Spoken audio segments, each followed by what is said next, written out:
के साथ कर दो, गौरव के साथ प्लीज। वाओ, स्टाइलिश सना तुम लगती हो। क्योंकि आप मेरी फ्रेंड थी, अब नहीं हो। ओके, 1 महीना हो गया जाल बिछा है, चिड़िया अभी तक फंसी ही नहीं। कुछ और जुगाड़ लगाना पड़ेगा। भारत में सार्वजनिक रूप से अश्लीलता और कामुकता का प्रदर्शन विभिन्न डिजिटल और मीडिया प्लेटफॉर्म्स पर तेजी से बढ़ रहा है। खासकर reality show, web series, dance content, podcast और रील्स में अश्लील या आपत्तिजनक कंटेंट के निर्माण और प्रचार को लेकर भारत में हाल के वर्षों में काफ़ी चर्चा हुई है, खासकर OTT प्लेटफॉर्म्स और सोशल मीडिया पर।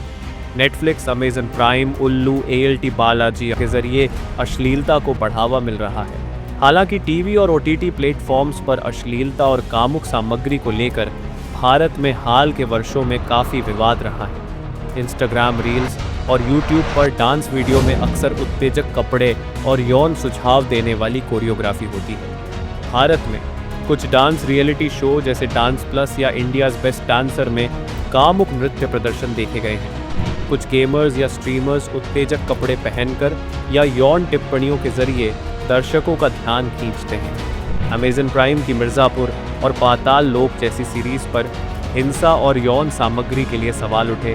हालांकि ये मुख्य रूप से अश्लीलता के बजाय हिंसा और गाली ग्लौज के लिए विवादित रहे। बिग बॉस, इस शो के कई सीजन्स जैसे बिग बॉस पर आपत्तिजनक व्यवहार, अश्लील टिप्पणियों और प्रोमो में यौन सामग्री को बढ़ावा देने के आरोप लगे।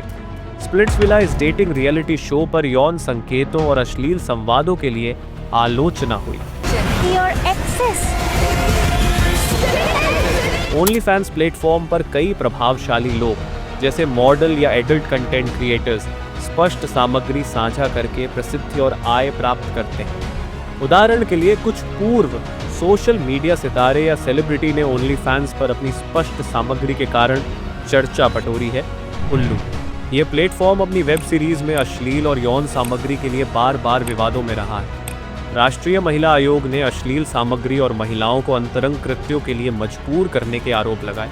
अन्य सीरीज जैसे चार्म सुख और पलंग तोड़ पर भी अश्लीलता के आरोप लगे हैं, जिनमें यौन सामग्री को खुले तौर पर दिखाया गया। ALT बालाजी, इस प्लेटफॉर्म पर यौनिक सामग्री के आरोप लगे हैं। एकता कपूर और शोभा कपूर, जो इस प्लेटफॉर्म से जुड़ी हैं, इन पर POCSO एक्ट के तहत शिकायतें दर्ज हुई, जिसमें उन पर हिंदू महिलाओं की छवि खराब करने और आपत्तिजनक कंटेंट को बढ़ावा देने का आरोप है। अश्लील और कामुक सामग्री युवा दिमाग और रिश्तों पर गहरा प्रभाव पड़ता है। ये सामग्री न केवल व्यक्तिगत मानसिकता को प्रभावित करती है, बल्कि मानव मस्तिष्क को स्वाभाविक रूप से कामुक सामग्री की ओर आकर्षित करता है। मनोरंजन उद्योग इस कमजोरी का फायदा उठाता है, जिससे ऐसी सामग्री की मांग बढ़ती है और ये सामान्य हो जाती है। अश्लील, कामुक या विवादास्पद सामग्री दर्शकों का ध्यान तुरंत खींचती है, क्योंकि यह मानव मस्तिष्क की जिज्ञासा, उत्तेजना या निषिद्ध चीज़ों के प्रति आकर्षण को ट्रिगर करती है। ये तुरंत संतुष्टि को बढ़ावा देता है। आधुनिक समाज में यौन स्वतंत्रता और व्यक्तिगत अभिव्यक्ति को बढ़ावा दिया गया है। अश्लील सामग्री को बढ़ावा देने के पीछे मुख्य उद्देश्य पैसा, प्रसिद्धि और ध्यान है, जो आर्थिक लाभ, सोशल मीडिया स्टारडम और मनोवैज्ञानिक संतुष्टि से प्रेरित होते हैं। ये प्रेरणाएं क्रिएटर्स, प्लेटफॉर्म्स और दर्शकों की मांग के बीच एक जटिल चक्र बनाती हैं। अश्लील प्रभावशाली लोग अक्सर व्यक्तिगत ब्रांडिंग और मार्केटिंग में माहिर होते हैं। वे अपनी छवि, शारीरिक आकर्षण या विवादास्पद बयानों का उपयोग करके तेज़ी से फॉलोअर्स बढ़ाते हैं। अश्लील या उत्तेजक सामग्री तेज़ी से वायरल होती है, जिससे क्रिएटर्स को तुरंत प्रसिद्धि मिलती है। सोशल मीडिया पर क्लिकबेट प्रभावशाली लोगों को रातों रात स्टार बना सकती है। अश्लील या कामुक सामग्री बनाना आसान और सस्ता। उदाहरण के लिए उल्लू जैसे प्लेटफॉर्म्स की वेब सीरीज में कम बजट, साधारण स्क्रिप्ट और न्यूनतम प्रोडक्शन वैल्यू होती है, लेकिन वे ज़्यादा दर्शक खींचते हैं।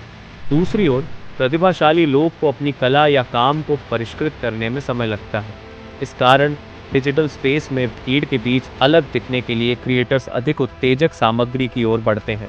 अश्लील OTT शो और बोल्ड इन्फ्लुएंसर्स का चलन विशेष रूप से भारत में 2018 से 2020 के आसपास तेज़ी से बढ़ा, कोविड-19 महामारी और लॉकडाउन 2020 ने OTT खपत को बढ़ाया क्योंकि लोग घरों में बंद थे। इस दौरान बोल्ड सामग्री की मांग बढ़ी और प्लेटफॉर्म्स ने इसे बनाया। लॉकडाउन के दौरान सोशल मीडिया उपयोग बढ़ा और प्रभावशाली लोग बोल्ड सामग्री के जरिए फॉलोअर्स और आय बढ़ाने लगे। ये सामग्री मुख्य रूप से किशोरों, युवाओं, बच्चों को प्रभावित करती है, जिसके सामाजिक और नैतिक परिणाम गंभीर हो सकते हैं।